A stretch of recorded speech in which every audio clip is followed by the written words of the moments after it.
那这时候呢，各位也许好奇说，那如果我刚才这一个公式这边，我不是因为我多加了一个空白吗？所以我后面这个逐个分隔，我就跟他讲说，我不要逐个分隔哈。好，那如果我们把它改成 true 会什么样？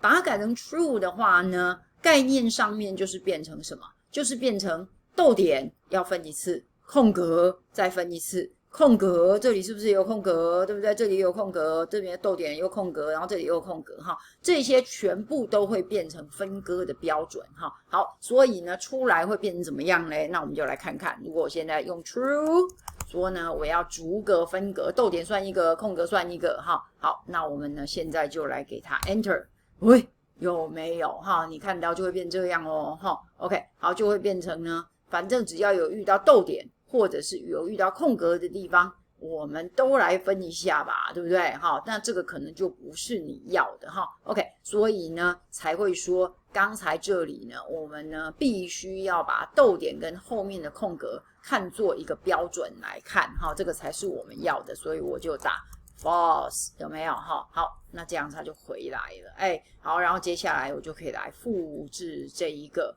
公式哈。好，那为什么要这样啊？因为我们刚才讲到说，如果我们想要用 count if 来数的时候呢，你这个 Google Docs 前面没有空格，跟 Google Docs 前面有空格哈，还有 Google Forms 对不对？好，这边呢是没有空格的，但是后面这边是有空格的，就会被当成两个不一样的东西哈。那这样子的话，你就没有办法呢，真的很精准的整理到你要整理的资料咯哈。所以这边的话呢，特别提醒各位哈。好，但是呢，如果其实你用表单收的，我记得这边是不会有空格的哈，所以这个地方是不用担心的啦。